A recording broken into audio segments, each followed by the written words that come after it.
What's up, everyone, and welcome back to the RRBG podcast. I apologize for the delay for new episodes. It's been over a month. I understand that that's a long time, but I needed to take a little bit of a break. We had some construction here at the studios, and I also needed a little bit of a mental health break for myself personally. But what better person to come back with than the most inspiring person I know, and that's Chris Van Vliet. The man himself. We met up at All Seasons Brewing and talked a little bit about his career. We talked about what inspires him. He gave me some really great advice to inspire me. He talked about stories of meeting people like The Rock or John Cena, being on the red carpet for movie premieres like the new Knives Out movie Glass Onion. We talked a little bit about professional wrestling as he interviews a lot of pro wrestlers as well. It was a great conversation, and I hope you guys enjoy it. Please make sure to follow him at Chris Van Vliet on all the things. Check out his show, Insight with Chris Van Vliet, and subscribe to his CVV Clips channel on YouTube if you want to see clips of all the interviews that he's done. Down here, click where it says like and subscribe and click the little bell. All those things really help us fight the algorithm. And if you get a chance, support the podcast by checking out patreon.com/RRBG. Cheers. What's up, everyone? Welcome to the RRBG podcast. We are here live at All Seasons Brewing, down the street from my apartment, because my apartment is under construction and I can't record episodes. This is way better because you've got beer on tap, ready to go. To be fair, I have beer on tap at home. You have beer on tap at home? Yeah. Oh, my goodness. I work at a brewery, so it's and not only on tap, but I have cases of it just piled up in my house that they're going bad. If Golden Road sees that you're here, will they be upset? No, I'm on my own schedule, so it's nice. We should have done this at Golden Road. We could be drinking mango carts the whole time. That's true. It's just they're a lot louder. There's a train there that passes by. It's nonsense. Is spicy mango cart still on the menu?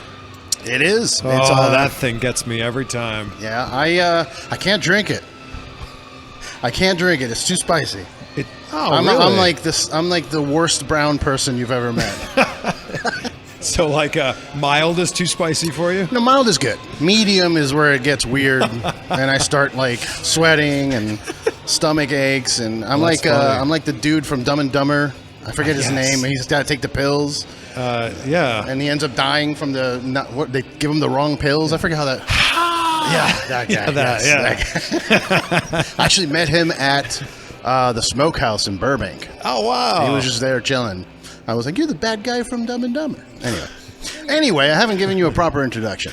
With me is, I would say, the man that interviews everyone, the man, Mr. CVV, Chris Van Vliet. How are you, brother? Man, I'm doing great. Thank you for having me on this show for the first time, but our second interview together. Yes, right. That's right. We did the Comedy Store Wrestling. If you guys haven't been watching my Comedy Store Wrestling show, what are you waiting for? What are you waiting for? I know that maybe you're thinking, I don't like pro wrestling. It's not just pro wrestling. We're at the Comedy Store. We're laughing. We're having fun. We're doing improv. So go check that out. Go check out the interview we did with Chris. You know that stuff's fake, though, right? I know, right? Oh, my goodness. It's so fake. How can you watch that if you watch UFC? Yeah, I always like to tell people, in Harry Potter, they're not actually flying around in brooms. Brooms, right? Yeah, you know those dragons in House of Dragons? Not real. What? Not real. You know Ross and Rachel weren't actually in a relationship? No, now you need to stop. Now you need to stop because I got my hopes up recently with that reunion. I saw there was discussions that they were like, hey. Yeah. I haven't seen you in a while. There was a little spark. Yeah. Do you think that during that time, even though it is acting and most people are professionals, when you do something that long for 10 seasons, there's got to be some kind of spark that happens there? Ooh, I don't know, but I think it could also be where it's just these are your closest friends that you've worked with for so long that I think it becomes more like family. Yeah. Same thing with a show like Seinfeld. I just think it's family. I don't know. I'm a weirdo. I can't. I can't be friends with a woman without developing feelings. It's weird. Unless it's, now that I'm married and I'm not in the hunt. I was going to say. No, not anymore. Now it's fine. But if I were single at that time, there's no stopping me making a move. Good thing you weren't cast on Friends then. Yeah, man. Courtney Cox would have stood no chance. Yeah, it's just weird. I find it when it used to happen to me at work. It'd be in an office situation, when I was single, and I'd become friends with a female employee, and then just, months later, we're like just best friends, and my brain just goes, oh, you're best friends. That means you must date. Oh, wow. I don't know why. I don't know why it does that, but it is what it is. You just got out of interviewing a bunch of people for Knives Out. Yeah, so it's the new one, Glass Onion. So I went to the premiere last night, which was so cool. And today I interviewed Janelle Monáe, Edward Norton, Catherine Hahn, and lots of people. It was a great... That movie is so good, by the way. So it's out in theaters as we sit here right now next week. Okay. And then it's on Netflix right before Christmas. Okay. I liked the first one. The first one was great. First one was really good. And this isn't even a continuation of that. This is just another story, another whodunit, another murder mystery. And it's good. There's no recurring characters? The only recurring character... I believe it's Daniel Craig. He's like the... Okay, he's like the guy. He's the detective. Yeah. Benoit. Benoit Jeez, something. why? Benoit Blanc. That's interesting. Like, what do they call that when you get the warm-ups? Benoit Blanc. Oh, bake some... Yeah. I don't know. Like Bucatini. an anchorman. Yeah. The arsonist had oddly shaped feet. Exactly. The Human Torch was denied a bank loan. Benoit Blanc Swimmy. bakes some bucatini. So let me ask you. I want to, tear it down a little bit, get to the real human that's sitting next to me. Do you find yourself running out of questions, or when it becomes like a press junket for you, like for this Knives Out thing, does it get boring after so many interviews of back to back to back, and you're just kind of asking the same? So, what was it like working with? You know what I mean? Like, does it get to you at any point? I try to make the interviews different every single time, and I'm trying to ask them questions in a different way every time. So even if it is a similar-ish question that's going to I just want to ask it in a different way so that it evokes a different response. But no, it never gets old, never gets boring. Like, I'm extremely grateful for all of the opportunities. Like, last night I was at the world premiere. Sam Smith sat in front of me at the world premiere. I'm like, hey, that's Sam Smith. Yeah, that's pretty good. So I'm just grateful for all of those opportunities. And whether it's someone in pro wrestling, which you and I are huge pro wrestling fans, whether it's a musician, which you and I also have that in common, whether it's an actor, a celebrity, a comedian, entrepreneur, whatever it is, like, I love that everybody has a story. Yeah. And I want to kind of get to the heart of what their story is, because I think too often we just see the finished product of, like, Tom Brady with 7 Super Bowl rings, or an actor holding up the Oscar, and we don't see the stumbles along the way to get there. Mm-hmm. And I'm just fascinated by that, because I think that if we can start to break it down piece by piece and reverse engineer that, it gives people hope that maybe moved out here to LA and they're struggling at trying to be an actor or a model, or someone who's starting a business and going, man, it's just not clicking. And you realize that people who are insanely successful were doing the same thing. Like Sam Worthington, the guy from Avatar, was sleeping in his car before he got Avatar, and that changed his life, and now the next Avatar is about to come out, and it's going to change his life even more. Yeah.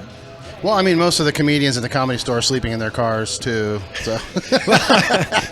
Yes, but then you hear about, look at the names on the wall. Yeah. Here's the thing about LA is I think that there's so many people that make moving to LA the end goal. They move from Illinois or Nebraska or Texas or whatever, and they go, man, I'm going to move to LA one day. I want to be an actor. I want to be a comedian. I'm going to move to LA one day. And the problem is they make LA the end goal, because they get here and they don't realize that this is step one in the journey, that you got to put the work in. But so many people move to LA and go, man, all my friends back home think I've made it. All my friends back home think I'm living it up. And then they don't bother putting in the work, because this was the end goal. I've always wanted to move to LA. Going to move to LA one day. You realize that when you get here, that's when the work needs to begin. Oh, yeah. I mean, I've been here 6 years now, and it's just not... In the last couple of years is when I've been seeing some of the fruits of my labor starting to happen with the Comedy Store thing, and some of the opportunities have been presented. But yeah, it's a tough gig. It's not for everyone. And the idea that you're just going to walk down Hollywood Boulevard and get discovered, or that a producer's going to see you in a restaurant and go, you're going to be in my next film. You've got the right look. about you. I mean, I'm sure that those have happened. Sure. But those are 1 in a million, if not 1 in 10 million. Yeah. It's all about like paying your dues, putting in the time, like audition after audition after audition. In the world of comedy, it's getting those reps in. Oh, yeah. And Those I'm amazed by workouts. how many people that call themselves comedians and haven't been on stage in a month. Yeah, dude, I'm sorry. Like, I get that question at the store a lot because I'm there all the time. So they're like, "Oh, are you a comedian?" I'm like, "No, nope," because I'm not gonna just throw that out there like that. Have I tried open mics? Sure. Am I a comedian? Not at all. Amateur comedian, perhaps. Amateur, Aspiring Aspiring comedian. comedian Yeah. is the word. Yeah. Yeah, it's just it's a tough racket out here in LA, and it's not, like I said, it's not for everyone. That's why you see so many homeless people here. Well, it's a tough racket out here in the entertainment world because it's so densely populated with really talented people. And like to borrow a line from the late great Macho Man Randy Savage, the cream rises To the top. to the top. Yeah. And that's the thing. Like if you were the best actor in Des Moines, Yeah. you come here. It's the difference between. You're still the best actor in Des Moines. But it's the big fish, small pond Yeah. versus small fish, now Big pond. gigantic pond, Yeah. ocean here. Yeah. I mean, I felt the pressures of that because I mean, I'm not the only one doing this. Obviously, I'm sitting here with you. You do interviews. I'm just lucky you don't like interviewing metal bands that are obscure black metal bands. That's what I like to do. But I asked you that question earlier of, do you get kind of bored? Because I noticed like some of these interviews are like 5 minutes. Yeah. You know what I mean? Like you don't get time to break them down, to get into that story of theirs. So, I mean, does those little 5-minute snippets kind of like turn you off at all? I would say the biggest difference between a 4-minute junket interview or 5-minute junket interview and an hour-long podcast like this is building rapport. Yeah. And you've got, in an hour-long interview, you've got the first 5, 10, 20 minutes to Yeah. build rapport and to really ease into a natural conversation. Whereas in those, it's you have to ask questions. And, you don't have a lot of time to just, waste. So... And you have to kind of also, I'm assuming, you have to kind of ask certain questions in order to keep getting these interviews given to you as well as the opportunities. Because if you go out there, you have 5 minutes, and you're like, hey, so what's your favorite place to fart? While talking to like John Cena, I'm sure he'll laugh it off, but like a lot of people will be like, hey man, you didn't talk about the movie. Yeah, and I think that there is an expectation that you're at least going to talk about the movie. Yeah. Granted, there's a poster behind both of us that, has the name of the film. Sure. So like there's been times like years ago when Henry Cavill was cast as Superman, I was interviewing him for a film called Immortals. And I'm like, well, Henry Cavill, Superman, is sitting in front of me right now, and he hasn't really talked about being cast. I've got to ask him something. So we talk about the film, and then the last question was about him putting on the suit for the first time. And the Immortals logo is behind us as we're saying this. So I think it's win-win for everybody in those situations. For sure. But I think you have to approach each interview for the way that the interview is set up. So I remember learning in communication studies, man, this is like way back. I remember Marshall McLuhan saying the medium is the message. So that like, if something was on radio, that the radio was in fact the message. If something was on TV, that was in fact the message.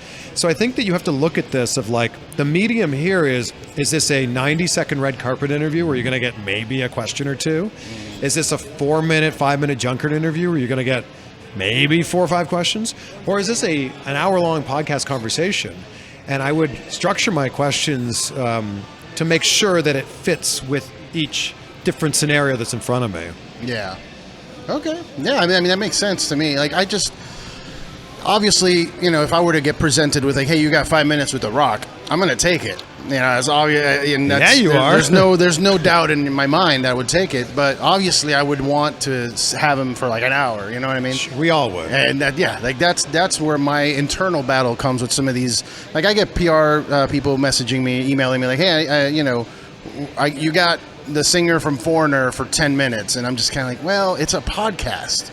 Yeah. Like, what am I going to do with 10 minutes? I mean, you could do what I do. I'm putting these junket interviews on my podcast and calling them just mini interviews, mini views, because 10 minutes with someone from Foreigner, or 10 minutes from someone with someone you really want to talk to is better than 0 minutes. Right. Yeah. I always say yes. Obviously, I'm not. Yeah. I'm just saying my internal battle is like, oh, I don't know what I'm going to do with 10 minutes, but I'll figure it out. I got to say yes. So speaking of saying yes, I've heard a lot of, these motivational speakers and people on TikTok and Instagram reels that are like, oh, you got to learn when to say no. And that's important. But I mean, I never say no to scenarios. Do you find yourself saying no to people, or do you just say yes to everything? And that's why you're here right now. I'm just kidding. I really value the time that I spend both professionally and privately, and I've been really good, especially over the last, I'd call it like 2 years, of just prioritizing what's actually really important to me. And I think I used to say yes to everything just so I could be doing everything. I think now I'm at a point where I want to do the things that really fuel me and really drive me. So, and I've always defined success as waking up excited for what you're going to do that day, and then going to bed, proud of what you've done at the end of the day. So for me, I'm okay now, kind of protecting my own energy and going, I don't have the energy to put into that, whatever it is, whether it's an interview, a project, whatever it happens to be. Mm-hmm. I'm okay now saying, I don't think that's the right fit for me. Yeah. Okay. So what is it is there a specific thing, or do you go based on just the moment, like something's presented and then you feel it out? But I was, like you said, you want to focus on the things that bring you the most joy or, happiness. What is that for you? It's really where my passion comes from. Like if I can look at something, and whether it's in an email or someone texted it to me or said it to me, and you get that immediate smile start to creep on your face, I think that's a pretty good telltale sign that you're passionate about that. It also starts for me with like, what's on my calendar right now? And I'm by no means am I that busy, right? Like I'm just busy doing the things that I enjoy doing. Mm-hmm. So for me, it's just leaning into the things that I love to do, and trying to, when it's someone that's coming on my podcast or my YouTube channel, or when I'm doing an interview like today for some of the TV stations that I work for, TV shows I work for, it's about being able to create something fun and unique in that moment. I think that's what really excites me. Okay. All right. That's good. Because it's hard to find for a lot of people. I mean, I think that's what college is all about. Is trying to help you find what you want to do, what makes you happy. Is there, aside from interviews or producing, I guess I hate the word content, but producing content for your channel, I mean, is there something else that's like do you want to own a brewery? Do you want to get into acting more, like in movies? Like, is there something else that you think down the road you're going to maybe shift to? I already own a fishing business. Ooh. So I'm very passionate about bass fishing, and I've been fishing in bass tournaments since I was 14 years old. I hear there's a lot of money in that. There can be. I saw a little clip the other day where somebody was talking about $1 million in fishing. Maybe like lifetime you could make that much, but if you win a BASS Bassmasters tournament, you're winning $100,000 with maybe a few incentives thrown in there. But I don't want to get too deep into the weeds here. Yeah. But if you're a really good bass angler, you might win 5 tournaments in your career. So then your sponsors are, covering most of, what your income is. But yeah, I'm super passionate about bass fishing. So my fishing partner and I, Aaron, we started a bass fishing company. We sell tungsten fishing weights. It's called Woo Tungsten, WOO exclamation mark. I wonder where you got that from. Well, it's of course the sound you make when you catch a giant bass. Right. Woo! Yeah. So, and then a little tip of the hat to. Are you not worried you might get a little bit of an email from? We only spell it with two O's. Oh, okay. Yeah. So does he have a trademark number of 5 O's? 5 O's is his. So like the Woo wings that he has, those are all 5 O's. 5 O's. Okay, I never really paid attention to that. Also, we are Woo Tungsten as one word. That's our trademark. Oh, okay. So it's not Woo. It's Woo Tungsten. Okay. Yeah. Cool. Sorry, Ric Flair.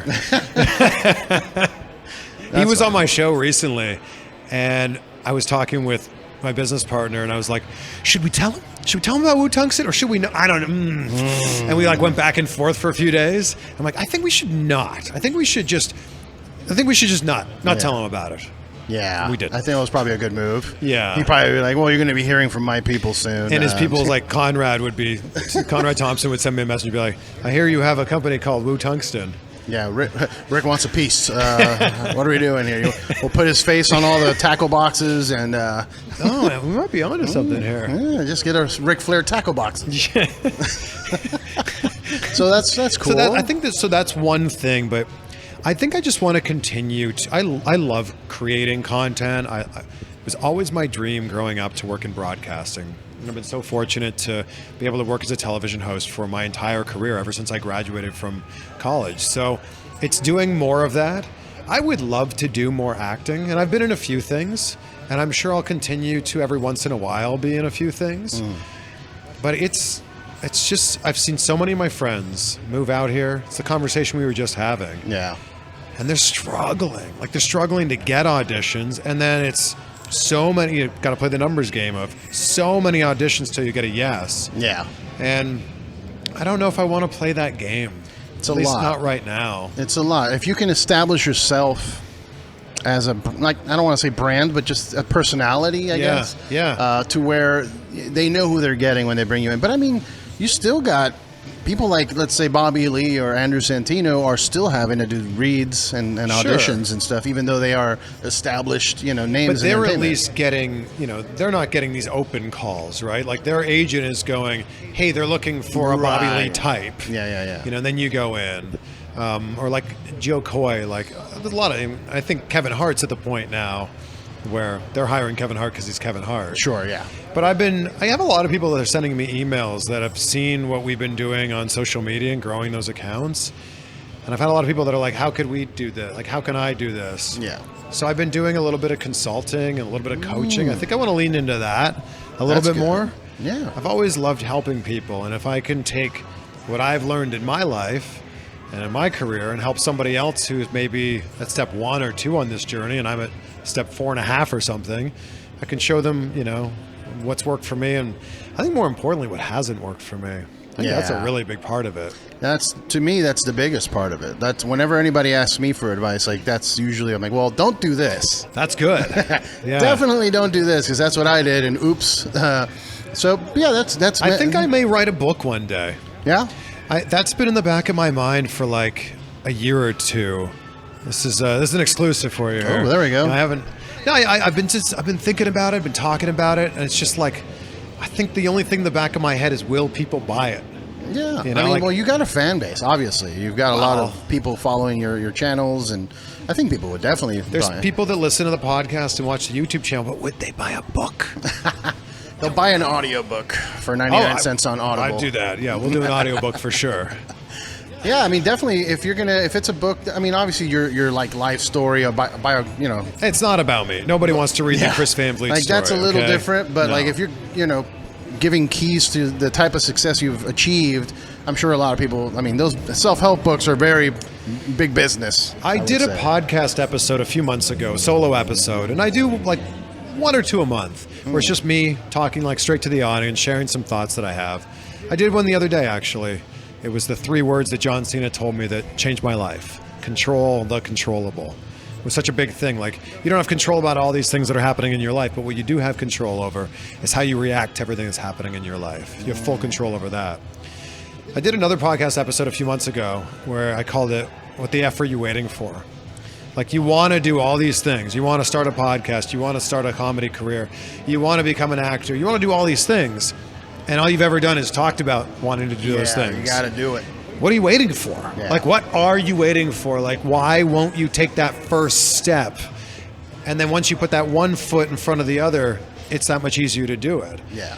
And I think there might be something there with the book. Maybe I even call it, What the F Are You Waiting For? Yeah. I mean, I think for a lot of people, it might be self-confidence issues, perhaps. That they're like, I'm afraid of failing. It's a lot of that. And which you got to fail.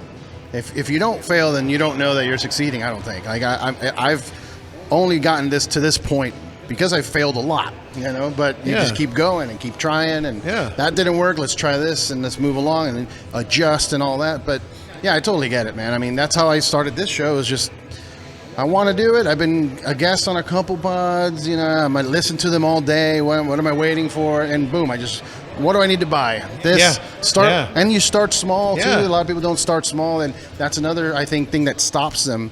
They get overwhelmed with what's needed or whatever. Yeah. Like I've had, I was fortunate enough to get invited to do a little like speech in front of some students, and they were like, how did you start? And I'm like, I bought a Zoom 1, I think it was a tiny little Zoom. Yeah. No video, no nothing, and just plug that in and record with 2 little crappy mics just to get something in the books. And then eventually you start building and okay, maybe I'll use my camera, maybe I'll get some lights. But people want to jump in head first with all of that. Yeah. And it becomes intimidating or overwhelming, you know what I mean? Just start and then adjust, I think. Yeah, look, you don't need to buy any equipment, really, if you just want to test the waters. And I think, to be honest, your first handful of episodes are going to suck. No, they're definitely going to suck. And nobody's going to be listening, and that's okay. And that's actually a blessing in disguise that nobody's listening, because you have the ability to make mistakes then that on episode 50 or 150, you won't be making those mistakes. But you can really just take your phone out, hit record, and that's good enough to at least start. And I think a lot of people use "I'm too busy" as an excuse. Look, I got work. We're all busy. Yeah, we're all busy. But I'm pretty sure that if we did a deep dive into your schedule, we could free up a few hours every single day or week. Yeah. Where if you really wanted to start a podcast, YouTube channel, comedy career, whatever it happens to be, you could do it. Yeah, absolutely. And for me, it was at the expense of sleep. But I don't do that anymore. In the beginning, I would not sleep. It was just, hey, I have day work from 9 to 5, 9 to 6. Then I got family time. Then I got I wanted to other things that I was doing. So I was like, I'll just shave off a couple hours of sleep. But it catches up to you pretty quickly. Definitely. I prioritize sleep so much now. Yeah, it's so important. I can't nap though. Do you nap? Really? I can. I just haven't napped in a long time. Naps make me feel like I'm hungover for some reason. Oh, that's weird. Like my wife always, let's take a nap. I'm like, I have the time, and I am tired. We should nap, but I know that if I wake up in 30 minutes, I'm gonna be miserable.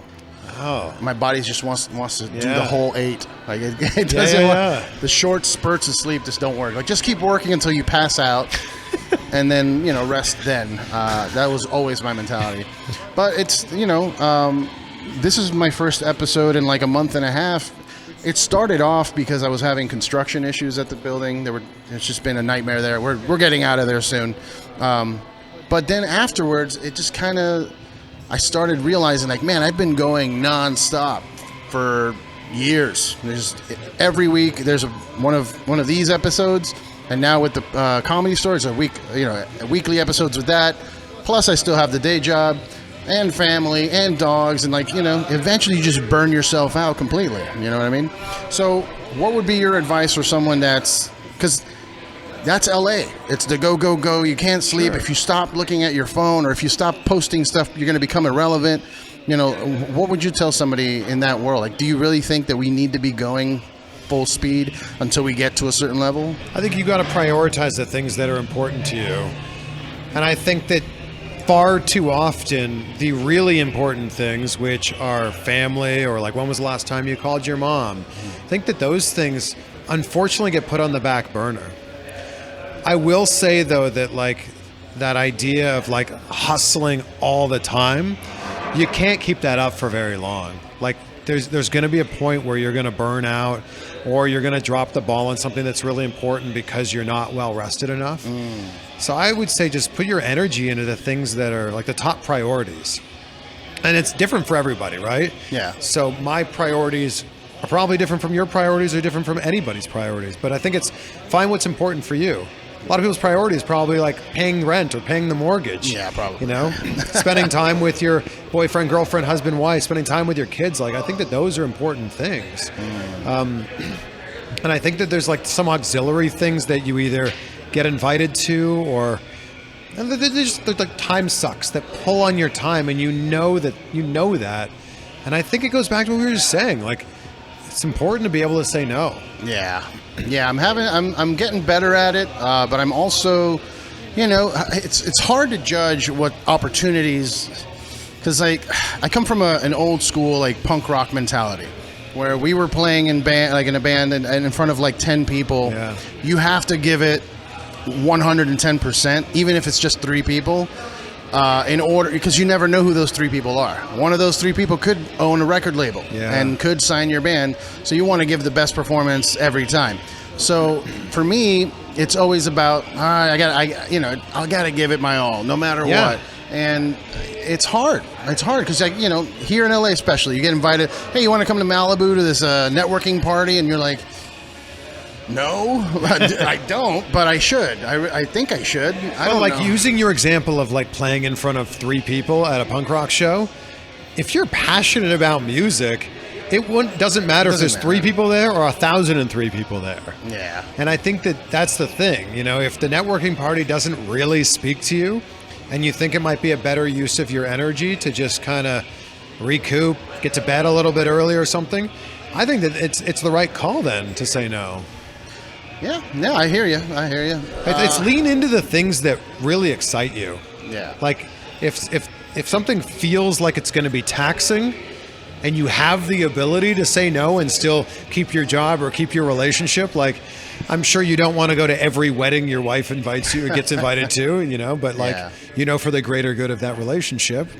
Yeah, of course. Yeah, there's also that. You got to take that into consideration, because that's the other thing. A lot of people that are in the entertainment business, they're so focused in their careers or you know, whatever it may be, that friendships may go to the wayside. You know what I mean? Like, your friends invited you to hang out, and you're like, I'm sorry, dude, I got to go do this. I got work. I got this interview.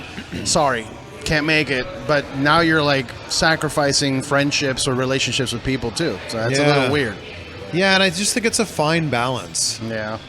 You're doing a great job of it, though. I'm trying my best. So for you, how do you stay? I mean, every time I've seen you, you always have a smile on your face. You're in shape. You're cleaned up. You look good. You're professional. You're on the go. Is there ever times when you wake up and you're kind of not feeling it? And how do you get yourself out of that? Well, first of all, it's a really kind thing to say, so thank you. Of course. I honestly, it sounds so cliche and cheesy, but like, I look at every day as a new opportunity. A new opportunity to do so fortunate and so incredibly grateful that I'm basically doing my own thing. You know, I'm freelancing. I've got my YouTube channel. I've got Tungsten. I've got the podcast.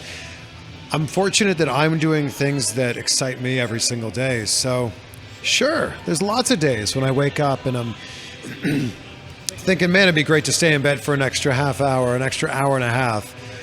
But I really truly see every day as an opportunity to like do something that excites me, make someone smile, create a piece of unique content that may, you know, help somebody else out that's struggling with something.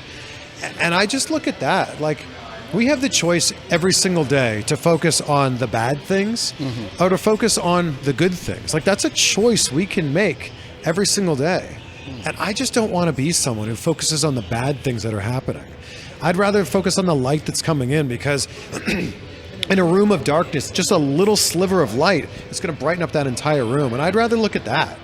That's true. That's a good point. That is a good point. I mean, especially these days where, you know, the world is tumultuous and there's stuff every time you turn on I was going to say turn on your TV. No one does that anymore. When you turn on your phone to check your feed, it's just chaos everywhere you look, and it can get to you. You know what I mean? Yeah. It can get to you. So it's good to hear, to focus on the light and the dark, for sure. And this is why I end every podcast episode asking the same question. What are 3 things you're grateful for today? Number 1, I do that in my day, every day. I start and end every day saying out loud 3 things I'm grateful for, because it centers you to go, wow, I've got a roof over my head. I've got my beautiful fiance, in the bed next to me. I've got my health. And it helps you go, if I've got those core things, today really can't be that bad. I've got the things that are important. My mom and dad are still together 48 years in. They love each other, and they set this beautiful example of love and companionship. It's like, man, if I've got all these things to be grateful for, why would I be upset? What good does it bring to be upset? And the reason I ask that at the end of every interview is because I want people to see someone who's wildly successful that is grateful for the same things that everybody has in their own life. Yeah, that makes sense. That makes sense. So I was going to ask you about that, about your parents, because I wanted to see, like, where does this positivity come from? Like this, it has to come from a foundation of good parenting. You know what I mean? Because in my experience, a lot of like where I hang out with the comedians that I hang out, they all come from broken homes. They're all messed up. So the reason they're so funny is because of their messed up parents. So I want to see, like, so if you're such a positive and happy, like, not happy, but just a positive outlook, that must come from a positive household, I think. I just feel really fortunate that I just always had a great example with my mom and dad and my sister. Like, we all just got along, and I didn't even really. This is the funny thing growing up is, up until about a certain age, you just assume that what goes on in the four walls of your house is what goes on in the four walls of every house. Right. Yeah. And you don't realize till much later on, like, how different everyone's upbringing is. Yeah. So I just assumed, like, everyone's parents are together. And everyone's happy. yeah, everybody good. opens presents under the Christmas tree on Christmas morning, and dad comes home from work at 6 p.m. and food's on the table. Like, yeah. I just think that I am so grateful that my parents are just good people at their core. And then together, they're just incredible parents. But it wasn't like, it's not like we practiced gratitude every day, but my parents would always help me through difficult times I was having, either with school, difficult times I was having maybe with a part-time job. I played sports, and I was hot-headed. I had a real temper.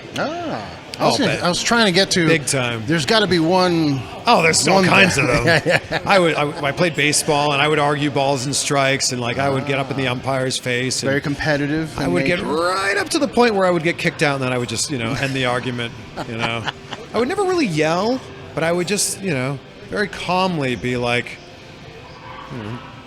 I know that you saw that play, and I saw that play, and boy, I don't know how you could call me out there.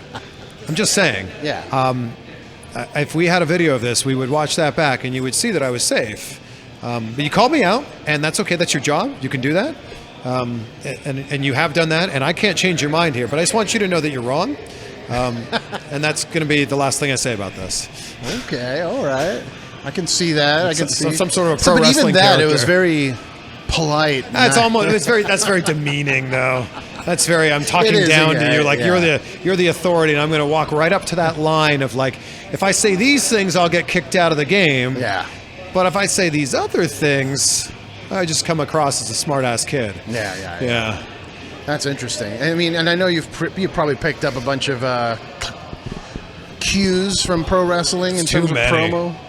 Do you find yourself when you're out with normal folks? I don't want to call them normal folks. That sounds like a slur. When you're out with people that are not in the entertainment business or not in wrestling or any of that, do you find yourself forgetting that you're not sitting with like someone like that? Yeah, like I'll throw out like an "it doesn't matter," and people will be like, "Okay," I'm like, "Oh, it's this thing in The Rock," and this probably happens to you all the time. I'll be like, I'll make a reference, they won't get it, and then I'll try to explain it, and they like. Here's a perfect example. I was explaining the Scott Steiner math promo to my fiance the other day. That promo. I can't remember why it came up, but I saw something on social media and it was referencing like the math, right? I think it was a meme talking about how this was a 3-on-3 match or something. And there was like 133% chance of winning or something. Okay. And I was explaining to her like Scott Steiner and the math promo, and she just wasn't getting it. I'm like, all right, take out my phone. I go, here, take a look. And she's like, that's pretty funny, actually. Yeah. Yeah, I get that a lot. I forget. Like the other night, I went to Josh Barnett's birthday party, and there was some people there, and there was a young lady, my friend's fiance, and we were talking, and I just started making jokes because I hang out with all these comedians. Yeah. So I started making jokes, and I started seeing her kind of like perplexed of like, that might have crossed the line or whatever it may be. And then I went into podcast mode and just started asking her questions. And I'm like, so when was the first time you did this? And but you've never done this. And have you tried this? And like, ooh, that's good. It went into like I was interviewing her. And even like at first she was very like, who the fuck is this guy? Like, why are you talking to me like this? But eventually I think I broke her down to where she's, got what I was doing. But I have to tell myself often, like when I'm with my friends that are not in the business, I need to like pull back a little bit and just be normal. Just interact like a regular human being. You don't need to crack a joke there. There's a big lesson to be learned in what you're saying, is that everybody's favorite topic to talk about is themselves. Yeah. And I think that too often people are trying to be interesting. And if you were to just flip that and start being more interested, I think that you would get a lot further in the conversations that you have. Yeah. I think that people are trying to make themselves the focus of attention, whether that's in an interview or whether that's just in a real life, conversation. Yeah. I think that so many people are just waiting for their turn to talk. When if you were genuinely interested in what the other person's saying, the conversation just ends up flowing so much better. Yeah. I mean, I at least I try to do that with, like, I try not to have notes because I just want to feel it out. See how it goes. I like that. I definitely had a lot of moments when I was younger where everything I did revolved around wrestling catchphrases, and it was too much. Yeah. That was me in high school. All my friends watched wrestling, and if you didn't watch wrestling, I was going to jam it down your throat that wrestling was the greatest thing ever. You haven't watched wrestling? Boy, I got to show you something. Like, I remember I was on the student council in my high school. This was when Survivor was a big show on TV, and they were doing Survivor Day at school on Thursday, and everyone was going to dress as their favorite Survivor character. And I said, well, that doesn't seem like what if I don't watch Survivor? They're like, well, then you don't participate. I'm like, well, Thursday is SmackDown, right? Like, should this not be Survivor/SmackDown Thursday? And they were like, I guess. And I'm like, okay, well then, like, great. I'll come dressed as a wrestler then. Nice. Yeah, that's a tough thing. I battle with it during interviews because I see it happening, and like it's happening right now. I'm talking about myself. So how do you stop yourself in an interview from referring to stuff that happens to you? Because it is, as long as it's not about trying to turn the interview on yourself, you're using it as an example to kind of further the conversation or to see their perspective on it. It's a tough battle because, like you said, you end up just talking about one person that I'm calling you out. I don't care. Come to the Comedy Store Wrestling Show and face me.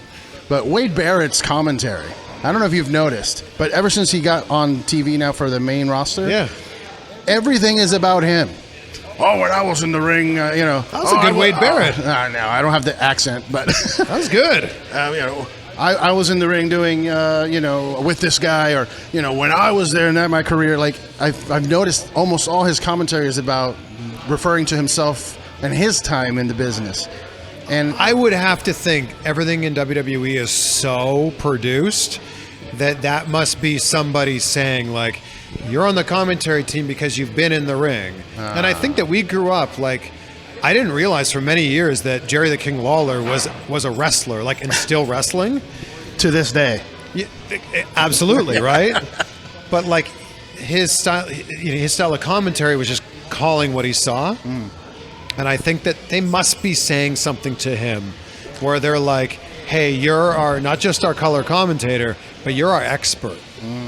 Okay. I would have to think that. I would hope so. Although I know Vince isn't in their ear anymore, so maybe they've got a little bit more room to play with. Yeah, that's what I hear, that Michael Cole's having a career resurgence because he's, doing his own thing now. Michael Cole is so incredibly underrated. Yeah. Michael Cole is so good at what he does, and I think that people just remember certain parts of his career when he was playing the Michael Cole heel character, and they just attach everything that he does to that. But Michael Cole is, and I will put this out there, is my favorite wrestling commentator. Wow. Okay. And I know I'm going to get a lot of people that do not agree with that, and I'm okay with that, but Michael Cole gives every moment a very real sports feel to it. Yeah.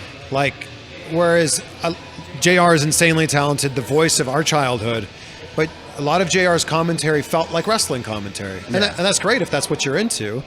but Michael Cole's commentary feels real. Like it truly feels like the two people in the ring are actually having a fight against each other. Like he calls it like it's a real combat sport, and I really appreciate that.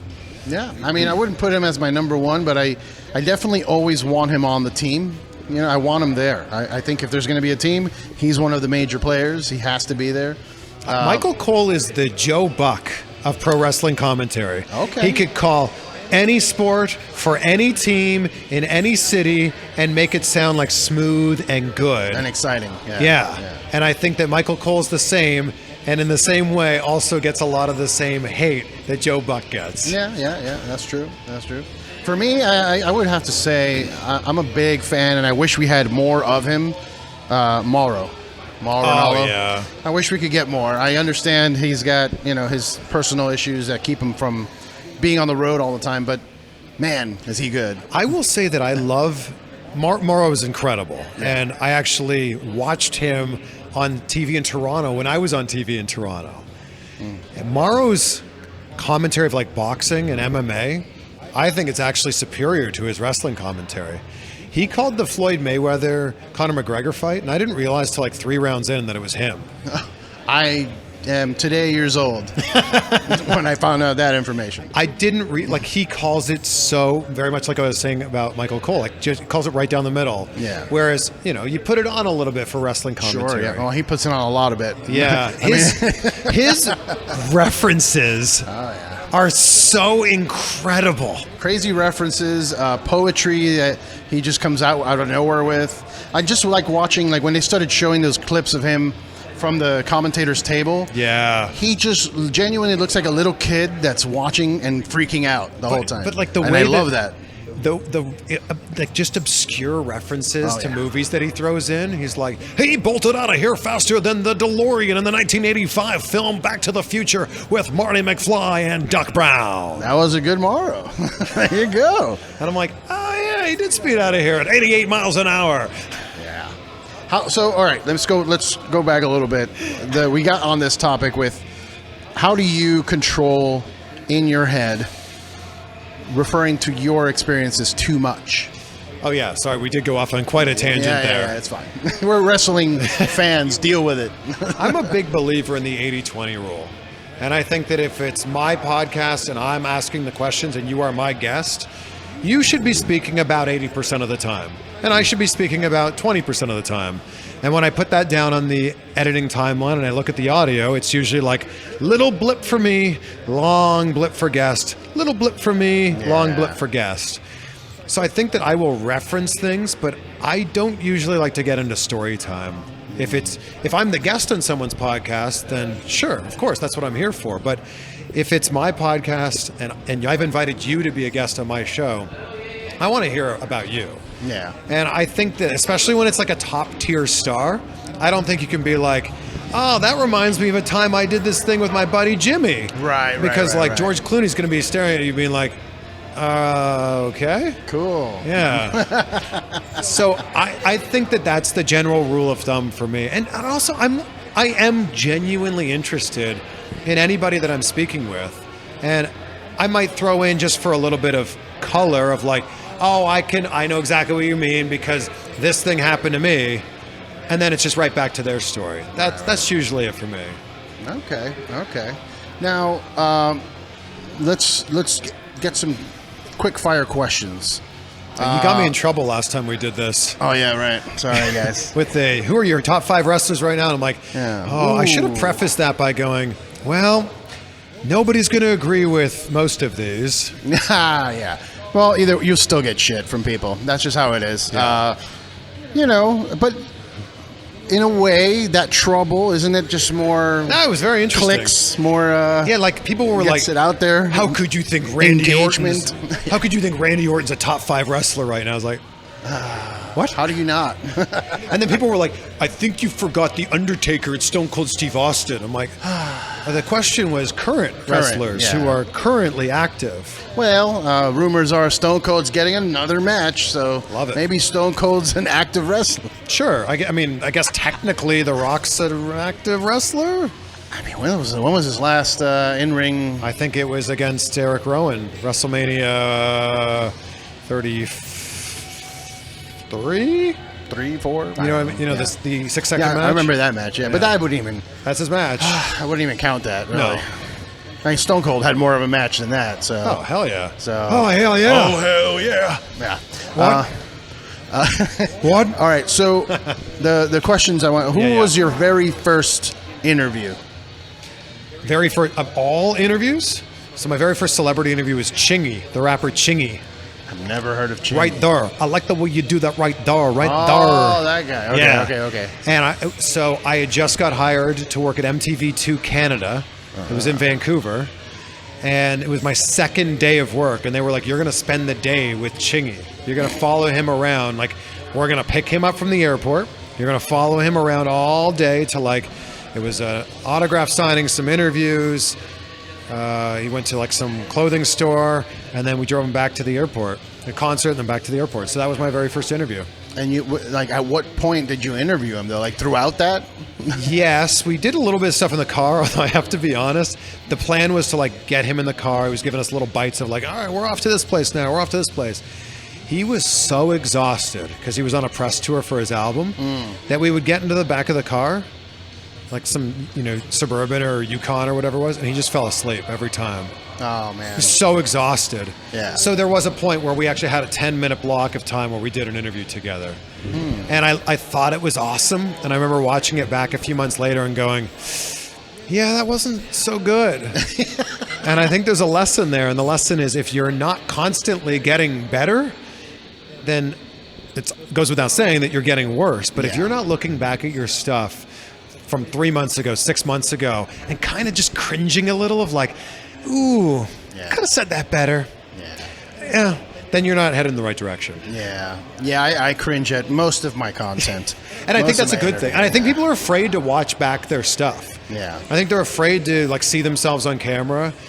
That whole voicemail thing of like hearing your voice. Like I think people are scared of that. And a really big tip I would give content creators is you have to get used to that. And it's going to take a long time. It's going to take years of watching your stuff, but you have to watch it because you're never going to be able to get better otherwise. Yeah. I have to thank my my years of brain damage from wrestling and jumping off stages that I can disconnect whenever I'm editing. And like to me, it's two other people. It's good. Someone else there interviewing the guest, and I can get through the editing and whatnot because I can't stand my own voice, and I chose to be a singer in a band and to interview people and do podcasting. So it's a tough gig. But anyway, all right. So that was your first guest. Who was your? So that Chingy one was kind of an experience, right? Because you had a whole day lined up. Was there another interview that was like that was kind of the most difficult for you? Early on or just in general? In general, like I'll give you a quick, not to make it about me, but just a quick one. Like I went to go interview DJ Lethal from Limp Bizkit, and it became a 12-hour adventure. Oh, wow. I had to go and get in his car. We drove around. He showed me where he was born. Like all these. Oh man! Like it was just. I got maybe like 30 minutes of usable content. I did an interview with Scott Stapp, lead singer of Creed. Wait, when? Because that's 2009. Was this when he was riding around a bicycle with a backpack full of paperwork, saying that he knew that the Pentagon was? It might have been around that time when he was like off the hinges. It was just he was great, and okay. I mean, like everybody else, I was a big Creed fan. All those songs. I don't know if anybody watching this podcast is part of that Creed crew. Everybody watching this podcast knows the words to "Arms Wide Open." That's true. And "My Sacrifice" and "Higher." My sacrifice. Of course. Yeah.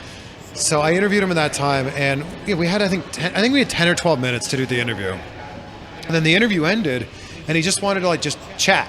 So I was like, oh, this is cool. Like we're hanging out with Scott Stapp, and then it got to a point where it's like the conversation just wouldn't end, and I kept like looking at my watch and being like, we gotta go. Like I gotta go like on set, and like we're live on TV this evening. And I remember trying to like end the conversation, be like, hey man, just thank you so much. Like, I really appreciate you. And he'd be like, oh, yeah, but anyway, by the way. I'd be like, dude, thank you again for everything. This was so cool, man. I grew up listening to your music, and here we are. Like, thank you, man. And he's like, yeah. But anyway, so back to that thing, and I was like, oof. So eventually I had to be like, Scott, I'm so sorry. Like, we got to go. Yeah. So I guess the interview was all great, and hanging with him was awesome. I'd love to have him back on the show now. But that was such an interesting, weird kind of experience. Trying to back out of a conversation. That is a tough one. I've never had it where someone's like, no, please don't go. Yeesh. Yeah, I've had a few of those. That's a tough. People don't get the clue, or or when you have a friend that comes over and it's like hey man. Oh, well those. I'm going to time. bed. You can stay here and watch TV if you'd like. I'm going to sleep. I wonder if you would agree with this, that so often, especially when an artist is promoting something or an actor's promoting their film, interviews can feel very transactional. Where they're coming onto the show to talk about their new album, their new tour, their new book, whatever it happens to be. And it's very transactional of like very little small talk before, hit record, interview's great, thank you so much, interview ends, and they go, okay, well, cool, man, thanks so much. Yeah. And I understand that, and especially when you're on a press tour, you're doing 100 of those. Yeah.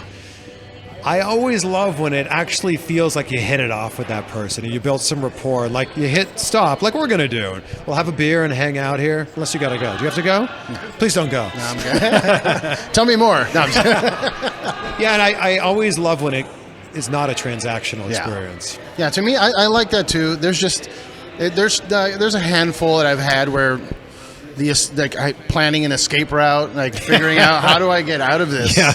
Texting my wife, like, I'm sorry, but I don't know when I'm leaving. I don't know what to tell you. Those are tough. Those are tough. Okay. First interview was Chingy. Most difficult was, that wasn't a difficult interview. No, that you were asking about like the adventure that it would go on. Yeah. Okay, then what was the most difficult interview? Like, who was the person that just gave you nothing? There was just like one, yep, nope. Like, who was it that used to do, there's a football, Marshawn Lynch? Yeah, he's just here so he won't get fined. Yeah. So who would be the most difficult for you? I feel fortunate in saying I haven't really had any of those. Okay. And I think that most of the time they're in press mode. They know that they have a microphone, there's a camera on them. So I haven't had any terrible ones. But I had a kind of a weird one with Christoph Waltz, the bad guy from Inglourious Bastards. Yeah. I interviewed him for Spectre. We were in Mexico City. I interviewed him for Spectre, and he was the villain in Spectre. And I just truly think he's such a great actor that he kind of embodies the character that he's playing. Okay. Method acting? Maybe. Just like, it was just weird because I've interviewed him a few times and both were on complete other ends of the spectrum. So I interviewed him for Spectre and I walk in and he's standing there with his hands behind his back. Oh, God. And there's two chairs and he's like, after you. And I'm like, I'm sorry, I don't know which chair is mine. And he's like, oh. Okay, so I sit down. And I asked him a question that I thought was a really interesting question that no villain in a movie, no bad guy, believes that they're a bad guy. They justify their actions, which is why they do it. So I said, if someone were to ask you to describe your character, how would you describe him? And I'm expecting him to go, well, he's a father of two. I don't know this. I don't know his actual Spectre character. He's a father of two. He used to work at this factory. He loves his wife very much. She left him. Like, I was expecting him to justify all of his actions. And he goes, that's not my job to define my character. That's your job. I'm not going to do your job for you. Oof. And I went, oof. Okay. Went on to the next question. Also very short response. And I went, oh. And then we kind of ended it a little bit early. Then I saw him a few years later for the movie Alita Battle Angel. And in that movie, he plays a fatherly character to the younger character in the film, this younger female character. I went in for that interview, and it was a completely different human. He was so warm and welcoming, and everything I said was absolutely hilarious to him. And it was just so weird that I truly feel like he embodies that character. Or was just having a terrible day. He could have been having a bad Mexico. day. Yeah, it could have been. I mean, how do you have a bad day in Mexico as a celebrity actor? We drank a lot of tequila that night. Yeah. Maybe that's how he acts when he's drunk. And that interview for A Little Battle Angel was in New Zealand, and like the night before, we all went out to like a big dinner in like a room about this size. There were a bunch of tables, and he did a toast for everybody, and I'm like, oh my God, I'm in New Zealand, and Christoph Waltz is doing a toast. This is unbelievable. Do you keep a journal of these like moments? I really should. I don't. My wife has been pushing me to do that, and I started it. I started it because like you mentioned earlier, the book thing. Like that's good content for a book to have. Like all those moments, but I just forget sometimes. It's hard to keep up. Yeah, with it, you know? I've been using the term core memory a lot. Okay. And I think that like life is so fleeting, right? Like moments happen. Moments are so fleeting that I've been taking time out when there's a very special moment and just kind of digesting that moment. The sights, the sounds, the smells, perhaps the tastes. If there's something you can touch, and like been taking them in. I did that last night actually at the premiere for Glass Onion. Like that was so cool. I just took a moment to just kind of look around and go, I'm like taking a mental image of this that I'm going to be able to go back to in a year or 2 or 10. Interesting. Yeah, you might want to, take a page out of Jericho's book, make a list. That's a good idea. Yeah, he makes a list of all his matches too.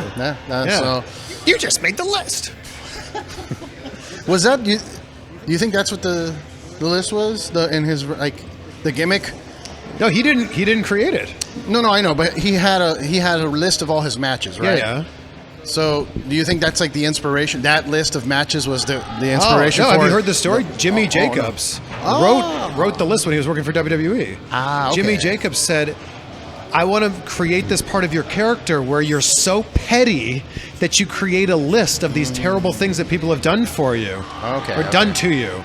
Okay. That's Jimmy Jacobs was the brains behind it, and Jericho would tell you that. I didn't know that. Yeah. All right, okay. That's good. Okay, so another question, quick. Yeah, I gotta stop going off on these tangents. Yeah, right. No, and this place is starting to get a little crazy too, so we might have to wrap soon. So that was Christoph Waltz's Spectre interview. Was tough. Which interview have you had? That moment where you mentioned you like it when you hit it off. Who was like the most human? Because I've met a lot of, as have you, met a lot of these celebrities, and not that they're fake, but they just seem like they're in a zone. Like if they're doing interviews, they're in that interview moment, like answering these questions. They already have pre-programmed answers. Which person that you've interviewed or been with became the most, I guess, human afterwards? It's really The Rock. Really? The Rock's everything you would want him to be. Like, they always say you shouldn't meet your heroes. Yeah. But if your hero happens to be Dwayne Johnson, like, do whatever you can to try to meet him. Yeah. I met him once. We'll tell you that story after we get off the air. You can tell me that story. I interviewed him last month for Black Adam. And I was at the hotel where we were going to be doing the interviews the night before. I was meeting up with my buddies. They were staying at that hotel, the SLS hotel. And I walked into the lobby. I see my buddy Jake, and he's one of the best interviewers on the planet. His name's Jake Hamilton. His YouTube channel is Jake's Takes. Okay. You should look him up. He's so good. He's based in Chicago. And I'm standing there with him, and he goes, if we stand here for like a few more minutes, The Rock's going to be walking back through this area to go back into his interview room. I'm like, oh, cool. And he goes, yeah, his security guy's there, so like they're getting ready. So I'm like, oh, cool. So let's just stand here and see Dwayne Johnson. I haven't seen him in person in 4 years. Okay. He walks by. He sees us. He goes, hey, Jake, Chris, how you guys been? I'm like, what? Like, no cameras around. Yeah. And he remembered our names. Then he goes, hey, you still living in Miami? And I'm like, nice. No, I live out here now. Dude, I'm so proud of you. That's great, man. That's really good. This is the place for you. And then I went in the next day, did the interview with him. And it's a big hug when you walk in. He's so present. He listens to your questions. He's so good at going, that's a really good question, man. And then the interview ended. We sat and chatted for a little bit longer. And then I left, and I was like, man, that was really good. Like, I feel like I truly hung out with not someone who I was just asking questions and they were answering them. Like, I truly felt like we were friends. We're not friends. I'm not friends with The Rock. And then afterwards, I was like, man, I forgot to take a photo of it with him. That sucks. And then I saw him duck out about half an hour later to go to the bathroom. And as he was finally working his way back into the room we were standing in, I was like, would you mind if we took a photo? And he's like, of course. I'm like, can we raise the people's eyebrows? He's like, yeah, hell yeah, you gonna raise the eyebrow? So I got a picture where we're both raising the eyebrows. Nice. So he's kind, funny, charismatic, but he has this amazing star quality where he makes the moment about you. So if you were to sit down wearing this shirt, he'd be like, oh, what a shirt. Oh, Austin, that is such a good shirt. I love that, man. What's your favorite Stone Cold match? Like, he would break right into, like, this is your moment now. And I love that. I guess because when you get to the point that he's at, where he's had so many of his own moments, you give back. The thing is, he understands that this is a moment he's creating. But the fact that he has that self-awareness is mind-blowing to me. Yeah. He always says, it's nice to be important, but it's more important to be nice. Yeah. And he knows how those little moments can go such a long way. Because we've all heard those stories of, like, name any celebrity, and I'm sure you know a buddy who goes, that guy's a dick. Maybe that guy was just having a bad day, or you caught him in a bad 3-second part of his day, and now you're going to remember that for the rest of your life. Yeah. And I think that The Rock wants to make sure that if you ever meet him, you're going to leave there going, that was an amazing moment. Yeah. Yeah, that's awesome. All right, and then finally, like I said, I'm going to tell you that Rock story later. I don't wanna, no, but can't wait. Last question is, who haven't you interviewed that you really want to? There's a lot. There's still a give me list. 3. Vince McMahon was at the top of that list. Oh. And then Pat McAfee did Vince's first interview in 18 years. Yeah. And I think that Pat crushed it. Yeah, he did. I would still love to do an interview with Vince McMahon. I don't think that's ever going to happen now. Oh, yeah, I don't think anybody's going to see him until, like, near the end or whatever, or if there's some kind of project like a biography or maybe even the Hall of Fame. Like, I think that's the last time we'll see him. You know? It's certainly not happening anytime soon. Yeah. I'd love an interview with Tom Brady. I have a tremendous amount of respect for Tom Brady. I've never been a Patriots fan. I'm not a Buccaneers fan, but I am a Tom Brady fan. And for the fact that he's 45 doing everything that he's doing is unbelievable. Okay. And I would love a longer conversation with Oprah. I've interviewed her once on a red carpet for the movie Precious. Okay. It was like 12 years ago. I would love a longer interview with Oprah because I'm truly inspired by her whole story of, like, she was not willing to take no for an answer, and she had a vision in her mind of who she wanted to be and what she wanted to do, and she made it happen. Wow. Okay. Oprah. All right. Stone Cold Steve Austin if I can't get Vince McMahon. Have you talked to Stone Cold ever? Briefly. I interviewed him for a movie he was promoting, again, like 10 years ago. Man, skee ball's loud. Yeah, dude. Yeah. Yeah, I think that's our cue to wrap up this interview. Have you talked to Austin? I have not. I met him briefly at El Segundo Brewing when he was doing his beer thing. Yeah. But yeah, I would love to have Austin on Same. the show. You know, quick story of Tom Brady. My friends are mad at him right now. I have a couple military friends that are upset at him because he came out and said that that football is like war. And my buddy's like, no, not even close. And apparently he got backlash because he came back out and said he apologized. Like, I'm sorry, wow. I shouldn't have said that. That was on his podcast, wasn't it? Yeah, he was like, I shouldn't have said that. I listen to his podcast every week. Let's go. Yeah, like, I don't know if it's the same that, going to football season over going, to war overseas. I don't know. I thought it was funny. My friends are like, no, dude. No. Anyway, Chris, thank you so much. We'll do another one of these when I have a proper studio. Let's do it. Everything. We're not playing skee ball back here. For anybody that's watching and listening that hasn't seen Chris's shows, you have to. I mean, there's a handful of interviewers that I watch to learn, and you are one of them. Oh, wow. Thank you. Sean Evans, Hot Ones. Dude is so good. I don't get it. I don't get how his brain works, how he can remember all of that while dying with hot sauce. Don't know how he does it. That guy is not human. Yeah, I mean, those you and Sean are the ones that I watch the most. Oh, wow. I used to watch Joe Rogan, but he not anymore. He's still in my good, I still love Rogan, but like I stopped. His interviews are not really interviews anymore. It's just conversations, I think, at this point. They always have been. Yeah, but he used to. I don't know. I feel like there was a change when he went to Texas in what he was asking. I don't know. Maybe I'm overthinking it. But either way, thank you so much. Thank you. Chris, where do they find you on socials? So it's at Chris Van Vliet, and wherever you're listening to this, you can find my podcast, Insight with Chris Van Vliet, and it'd be awesome if you subscribe to my YouTube channels. And I mean, if you haven't subscribed to the podcast here, what are you waiting for? Please? Right? Yeah, I'm subscribed to both of his channels, Wow. Chris Van Vliet and CVV Clips. Thank you. So make sure you get that. But dude, thanks again. Bro, Appreciate you. Let's go drink some beers. So we'll cheers the mics until then. Yes. Cheers.